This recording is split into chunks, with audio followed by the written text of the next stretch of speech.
This website is called Storyboard That. I chose this because both teachers and students can use Storyboard to create anchor charts and posters. I can see students using this to create like a final product for a PBL or any other display that they would like to do.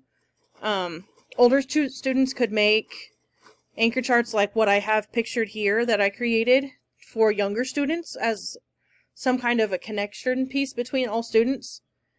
Teachers can use it to create anchor charts. I've made several math anchor charts on a different account, several different accounts, because you can only make 2 per week with the free version, which is fine in most circumstances, because once you have those storyboards, they are yours to keep forever. Let's go to the website real quick, and this is a sample storyboard that I made that showed how you could create rules.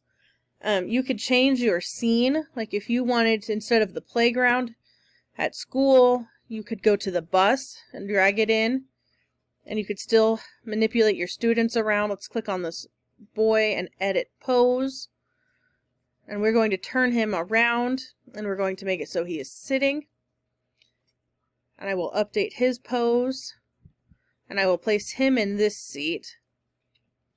And then let's edit this one. And I'm going to turn it instead so that she is going to be completely out of control on the bus.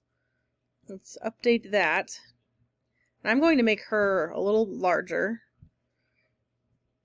And we can edit these text boxes to say, on the bus, we sit in our seats with our feet on the ground, or on the floor.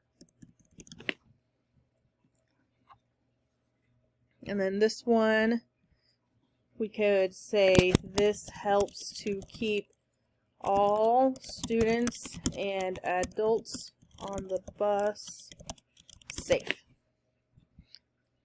And that is a pretty simple way to create an anchor chart for students to use, especially when we have common language that's used across various grade levels.